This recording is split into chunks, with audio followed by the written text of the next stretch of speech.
Laura Ingalls Wilder by Gwenda Blair.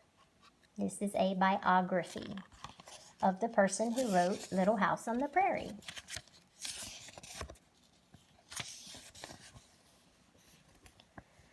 Here we are, little half-pint of cider half drunk up, Pa said to Laura, and stopped the wagon. Here is where we'll build our house. Laura and her older sister, Mary, scrambled down from the covered wagon. They rode in all the way from their cabin in the big woods of Wisconsin to the wide Kansas prairie that was still Indian territory. Ma always sat straight and quiet in the wagon, but Laura squirmed and fidgeted. It's hard to sit still when there's so much to see and do and hear. Laura Ingalls was born on February the 7th, 1867. People in the United States had just finished fighting the long, terrible Civil War with each other. Pioneers looking for better lives were pushing west. 2.5-year-old Laura was sad to leave the big woods in Wisconsin. But Pa said they had to go because all the people moving there were scaring away the wild animals, and the family depended on the animals for food.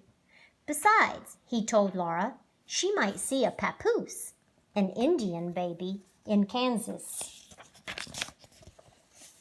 Now Pa built a cabin and a barn with the help of their new neighbor, Mr. Edwards. Laura knew that they had found the right spot because at night Pa played his fiddle and sang her favorite song.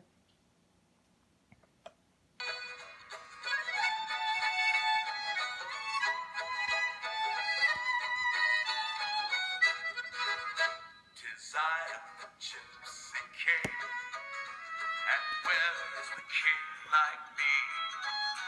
No troubles my dignities bring, no other is half so free. In my kingdom there is just one table, all my subjects partake with me here. We would play all day long were we able, as it is we have plenty of cheer. Oh, I am the gypsy king, ha! I am the gypsy king, a king and a true one am I. As she fell asleep, it seemed to Laura that everything, even the moon and stars, was dancing to Pa's music. Laura and Mary were pioneer girls. Their family was always one of the first to move into a new area. Their food came from their own fields and the wild animals that Pa hunted. The family made everything by hand. Pa made their house and the furniture too. Ma made all their clothes.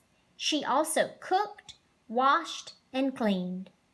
Ma taught Laura and Mary to be young ladies. "Wash your hands and faces, girls," she told them every morning when they woke up. Then they put on clean dresses and combed their hair. They helped make breakfast and wash up afterwards. When they went out to play, they wore sunbonnets to protect their skin. It was a funny thing about those sunbonnets. Mary's always seemed to stay right in place on top of her beautiful golden curls. But Laura's had a way of sliding off her head and down over her long, straight brown hair. Every day, new things happened. Some were fun, like finding birds' nests or wading in the creek or picking delicious blackberries. But some were scary. When Indians came to call or wolves and panthers prowled nearby, Laura didn't like it. Pa said the Indians were friendly, but they looked scary to Laura.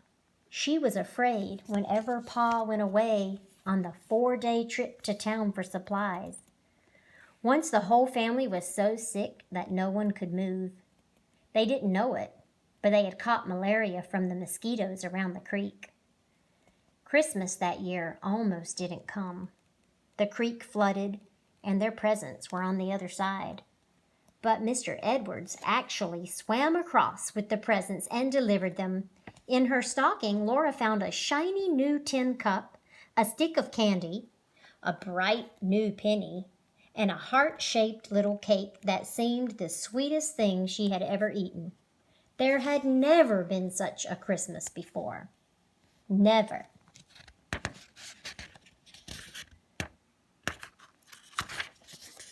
When Laura and Mary looked out from their house, the prairie seemed flat and empty in every direction. But the Indians were still there. They were unhappy because so many settlers were taking over the prairie. The next spring, the Indians gathered in a nearby camp. Every night they danced and sang and argued about whether to attack the settlers or leave. "I'm afraid of what the Indians might do," Mama said.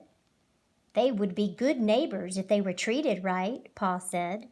"They just don't like being pushed off their land and getting nothing in return." Finally, the Indians decided to leave the camp.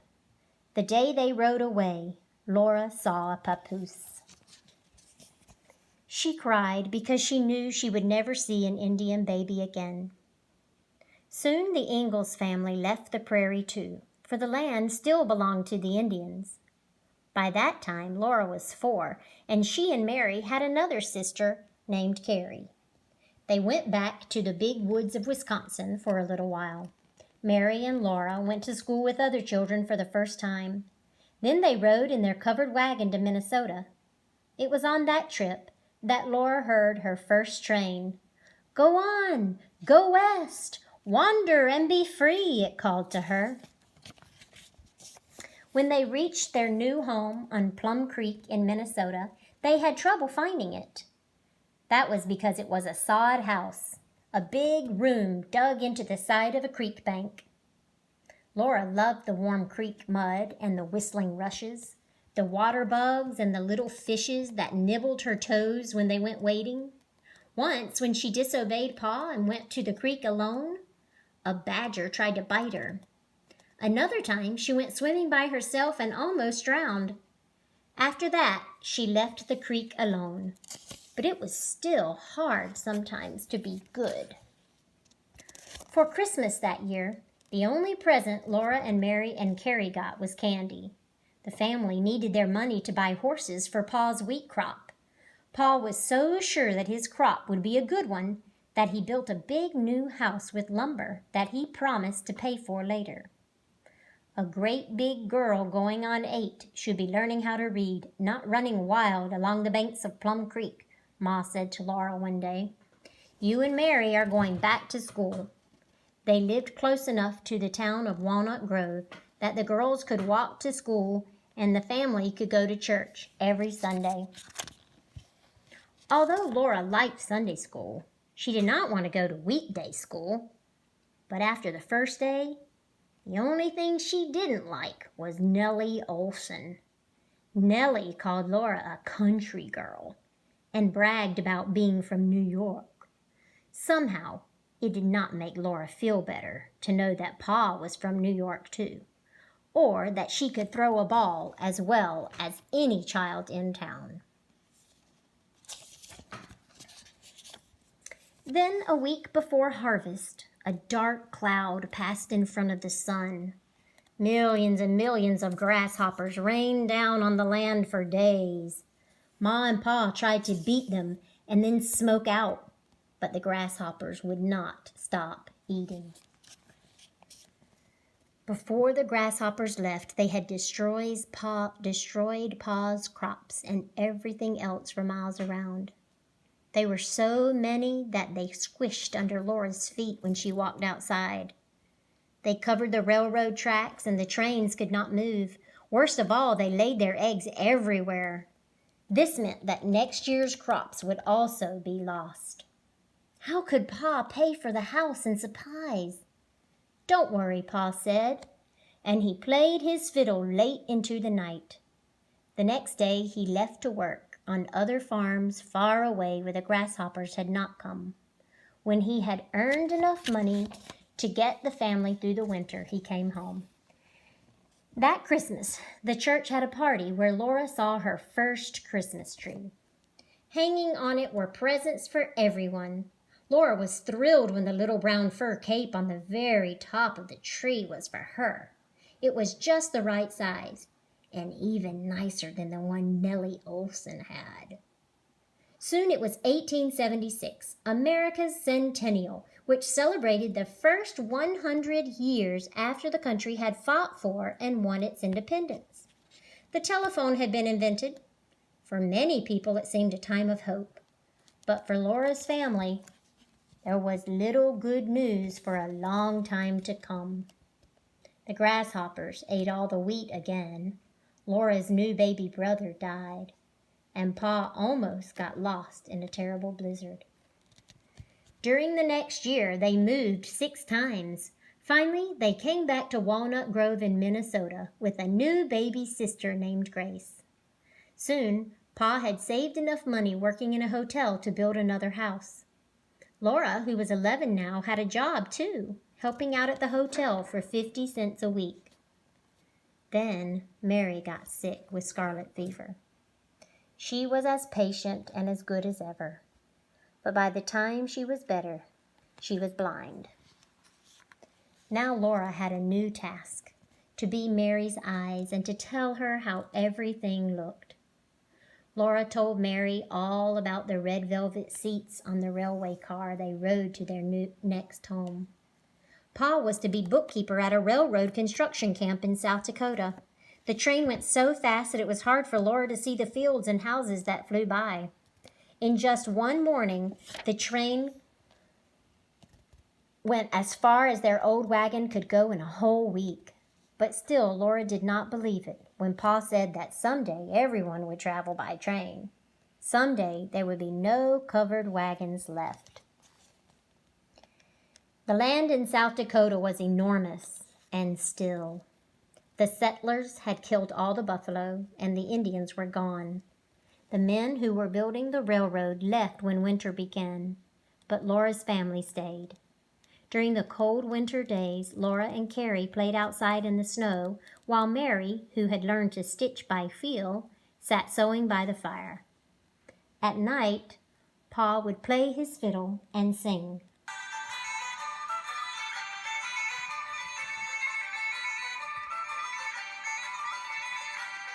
travel the belt a bit of me time, of troubles I've seen a few. I found a far better and never been climbed and paddle me own canoe. Me want see a small a curl at the dull, me dead see a pain my chew. I drive away straight for the ocean of life and paddle me own canoe. And I have no wife to bother me life, no lover to prove me true. The whole day long I'm out with the sun and paddle me own canoe. Life was warm and cozy once again. By springtime, the quiet was gone. More settlers were pouring in. Almost overnight, the old railroad camp became the crowded town of De Smet, South Dakota. By summer, Pa had built 2 houses. The one, made with lumber left over from the railroad, was in town. The other was out in the family's new homestead, where they moved as soon as the ice melted. Laura had lived in many different towns, but she still liked the country best.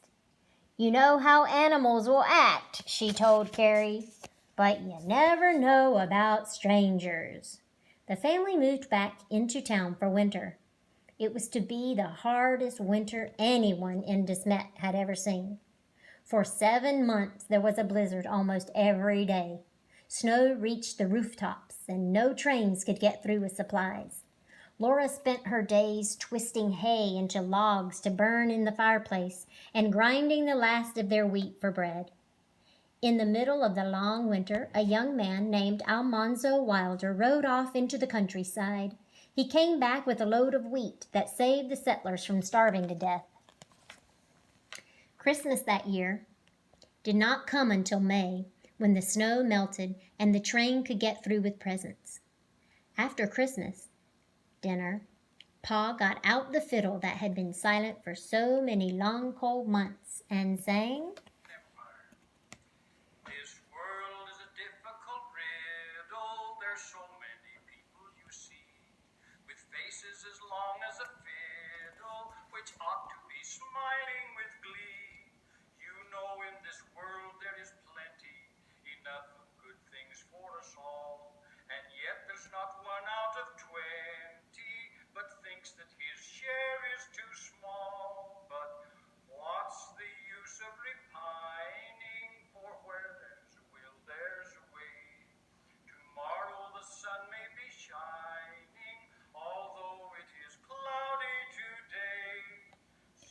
Once again, the family moved out to the farm, but life would not be the same as it had been. With the money that Laura had earned sewing in town, Mary could go to college for the blind in Iowa. There, she learned how to read and write in Braille, a special alphabet for blind people. She came home for visits each summer, but they were always too short. Other things changed too. Laura and her friends signed each other's autograph books and exchanged fancy calling cards. Laura was studying to be a teacher so she could pay for Mary's college.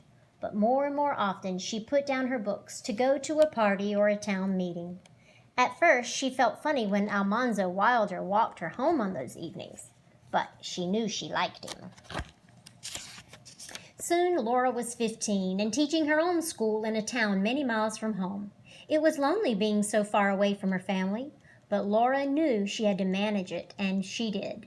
Besides, Almanzo brought her home in his sleigh every weekend, even when the temperature was 40 degrees below zero. Laura loved to ride beside him in his fast cutter. She watched the beautiful horses that Almanzo had trained carry them back to Ma and Pa and Carrie and Grace. Laura grew up as a pioneer girl. Almanzo was raised to be a farmer. He loved horses more than anything else. Soon, Laura was helping him break in a new pair. They rode on the first gravel road built outside of town. Over the next 2 years, Laura taught in 2 more schools. But her teaching days were not to last long. She and Almanzo became engaged to be married, and she would be a farmer's wife. Pa still called her Half-Pint, but she was 18 and grown up. Ma helped her make clothes and sheets for her new life. When Almanzo agreed that, in the words said aloud in the wedding ceremony, she would not have to promise to obey him, Laura was ready to be married. After their August wedding, Laura and Almanzo drove to Ma and Pa's house for a party. Then they went to the house that Almanzo had built for them. Inside were all of Laura's things. After supper that night, Laura looked out at the farm and thought of one of Pa's best songs.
The first years that followed were not very golden.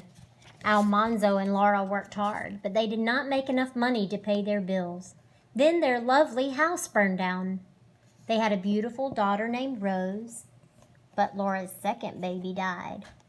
The next year, Laura and Almanzo were both very sick, and afterward, Almanzo limped for the rest of his life. Ma and Pa had moved into town to stay. Pa would never go as far west as he wanted, but Laura was determined to go west herself.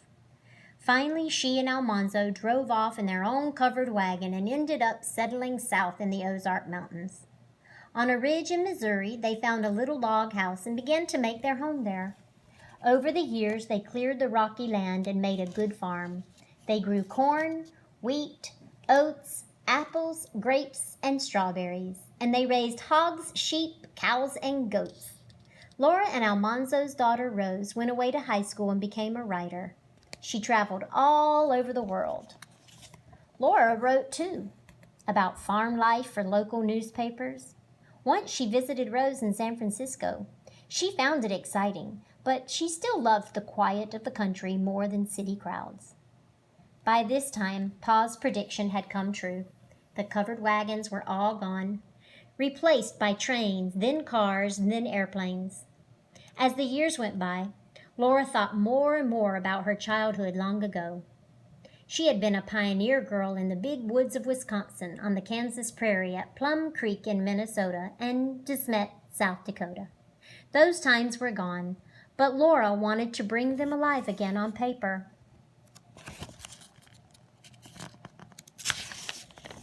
In 1930, when she was 63, she wrote her first book. It was called Little House in the Big Woods, and everybody who read it liked it. She got so many letters from children asking for more that she kept writing until she had written 8 books in all. Running through all the stories is a golden thread, Laura said when she had finished. She called that thread courage, independence, cheerfulness, and humor. She lived by that thread for 90 years until her death in 1957.